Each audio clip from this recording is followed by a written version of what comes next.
What's up guys, my name is Ace, and last week I had a general overview and breakdown of the Modern Warfare 2 assault rifles in Modern Warfare 3, while also sharing a bunch of my favorite Modern Warfare 2 assault rifle setups. Now it's time to move into the SMG category, and we're going to be doing exactly the same thing. So without further ado, let's just dive right into the breakdown here, and we're going to compare the ranges and time to kill values of the Modern Warfare 2 SMGs. And I know there's a ton of information here. Feel free to take a screenshot of this just so you can review it a little bit more, because you'll probably need more time to look at it if you want to look at all the details. But the first thing I'm going to do here is I'm going to take the average time to kill of Modern Warfare 3 SMGs, since that's kind of what we're comparing these to. That is sort of the baseline, which is 270 milliseconds, and anything better than 270 milliseconds up close, I'm going to highlight in green here. So this will involve the Lachmann Shroud, the ISO 45, the PDSW 528, and the VEL 46. Those are going to be the Modern Warfare 2 SMGs with what I'd consider to be a standout time to kill. But in saying that, just because a gun isn't highlighted in green here doesn't mean it's terrible, especially when you start factoring in the range values as well. Like the BAS-P, for instance, 276 milliseconds to kill is still a very solid competitive time to kill for an SMG, and that range extends out far better than those 4 SMGs that are highlighted. Also, something like the Lachmann Sub, this one recently saw some buffs to its ranges, and while 300 milliseconds to kill is not a great time to kill for an SMG right up close and personal, the fact that that stretches out beyond 20 meters is pretty impressive, and that actually makes a Lachmann Sub a very viable choice, despite the fact that it's not killing very quickly. So definitely a lot of things to consider when looking at this, but there's your chart so you guys can compare those. Now let's get into our recoil comparison. Of course, this is without any attachments, and for any of the SMGs that have a noticeably larger magazine capacity than 30 rounds, so I'm talking 40 rounds and up, what I did here is I only shot 30 rounds per recoil plot, just so it's a bit more of an apples to apples comparison. For the SMGs that fire like 32, 33 rounds, I just fired the entire magazine for those ones. But with this, you can see many of these SMGs have a lot of bounciness, a lot of side-to-side bounce, a lot of zigzags as well, and just like with the Modern Warfare 2 assault rifles, I would say you really want to try to focus on getting that firing aim stability under control, so that's often a really good place to be looking for if you're trying to improve your recoil, but some guns need it a little bit more than others. And again, if you guys want to take a screenshot of this, feel free, because we're just going to be moving right on into my favorite attachment combinations to use with my favorite Modern Warfare 2 SMGs to use. And just a quick note on this, generally speaking, you are going to be better off with Modern Warfare 3 SMGs, just like with the assault rifles, honestly, just like with any one of the weapon categories. In general, they tried to make the Modern Warfare 3 guns at least a little bit better than the Modern Warfare 2 ones. In saying that though, now that we're getting a bit further into the life cycle, many people have interstellar camo already on all their Modern Warfare 3 guns, and people are just looking to branch into other things that they haven't been using in this game. That's kind of what this video is designed for, and the guns and class setups that I narrowed down here should be at least pretty competitive with the Modern Warfare 3 SMGs. Not necessarily better, but competitive. And let's kick this off with my PDSW class setup. With this one, we're using the Shadow Strike Suppressor, since I really like staying off the radar when using this gun. We've got the 1mW Artemis Laser, which helps with our aiming stability, which can be nice, especially since there's no downside to using this. The Hollow Extended Stock, the FTAC H86 Cheek Rest, and then finally the STIP 40 Rear Grip, which is going to help with recoil control a bit.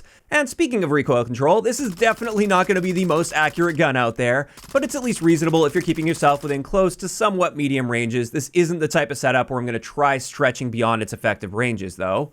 And with this, our aim down sight speed is actually exactly the same as the base at 240 milliseconds. Our sprint out time is very slightly slower than the base, but it's practically negligible. And something I really like about this setup is my aim walking speed is very solid at 3.6 meters per second. So you can strafe in gunfights really effectively, and that's something you definitely want to try to take advantage of while using the PDSW. And just a reminder, this is one of the Modern Warfare 2 SMGs that kills faster than average for Modern Warfare 3 SMGs at 264 milliseconds up close. So as long as you keep yourself up close and personal, you should be very competitive with this gun. Just know that it's not really going to be great if you start stretching your ranges out. So that's the first one. Now let's get into the Lachmann Sub. I did want to share a class setup with this, especially since we saw some recent buffs to our range values, and they were pretty noticeable buffs as well. So with the setup that I like using, I've got the L4R flash hider for recoil control without hurting our aim down sight speed too much. We have the FTAC SP10 angled grip for horizontal recoil. The 1mW quickfire laser for a bit of an improvement to our aim down sight speed without having a visible laser. We have the Lachmann TCG10 rear grip, and then finally the 40 round magazine, just because I like having a little bit of extra ammo, and the barrels and stocks are just not very good on this. I really like the iron sights on the Lachmann Sub, so I don't want to use an optic. And with this setup, you can see we basically eliminated our horizontal recoil, which is one of the problems with the Lachmann Sub if you aren't using attachments, so that's great. However, it is worth noting you still may get a bit of a jump after the first 2 or 3 shots that you fire. It will often jump upward pretty drastically, so you just have to be ready for that. And again, you probably don't want to be challenging people at like extremely long ranges with this setup. When it comes to our aim down sight speed, this is 231 milliseconds, which is slower than the base, but it's still a good aim down sight speed for an SMG. Our sprint out time is untouched here. And this just makes for a nice all-around SMG setup. You're not going to be killing as fast as some of the other SMGs at point-blank range, but when you get to those mid-range gunfights, when we're looking at like 10 to 20 meters, this is where the Lachmann Sub really excels over many of the other SMGs in the game, since it carries that range out quite nicely. And speaking of guns that carry our range out quite nicely, let's get into my BAS-P build. And this is actually one of my favorite Modern Warfare 2 SMGs to use in the game. And with this, we are once again using that L4R flash hider. It gives us great recoil benefits without hurting our aim down sight speed much. We're using the Bruin Heavy Support underbarrel because this one needs a lot of help with gun kick, and that underbarrel will do that. We once again have the 1 milliwatt quickfire laser. This time we're using the Jack glassless optic for a little bit of added firing aim stability, which helps nicely with the BAS-P. And then finally the D37 rear grip, which is also going to help with recoil. So we did stack pretty heavy into getting that recoil under control. And as we can see, we did get that under control nicely. It's not going to bounce around nearly as much on us compared to the base BAS-P. And therefore, I actually find that you can even stretch your ranges out beyond what you would typically consider to be an SMG range in this game. With this, our aim down sight speed is a bit on the slower side for an SMG, but not horrible if you compared it to something like an assault rifle at 252 milliseconds. Essentially with this, we're just not going to be quite as aggressive as we can be with some of the other SMGs, but that's okay since we're generally trying to play more in the mid-range, because that's where this really excels over other SMGs. Our sprint out time is untouched with this at 110 milliseconds, which is very solid. And just a reminder, while our time to kill is slightly below average for a Modern Warfare 3 SMG, it's still great at 276 milliseconds within about 16 meters. And overall, I just consider this to be a really nice, highly versatile SMG, and like I said, one of my favorite Modern Warfare 2 SMGs to use in this game. Next up, we've got a really interesting setup to share for you guys. This one might blow your mind a little bit. This is with the Lachmann Shroud, but we're not using it in burst mode, which is the default. Instead, we want to swap over to semi-auto because we get significantly boosted damage when we're in semi-auto mode with the Lachmann Shroud. And this is actually a 3 to 4 shot kill now. And when you factor in the rate of fire cap, which appears to be around 520 rounds per minute based on hand testing, what this means is we actually kill in 231 milliseconds with a 3-shot kill, which is now the second fastest killing SMG to the body in the entire game. The only SMG that kills faster than this is the WSP Swarm. But of course, you do need to be able to back that up with a decent trigger finger, so it's not going to be the best for everyone. But if you have a good trigger finger, I'd highly recommend trying this build out right here. So with this one, we're using the DR6 hand stop, the 1 milliwatt Artemis laser, the Mark III reflector optic, the LM stockless mod, and then finally the Lachmann TCG rear grip.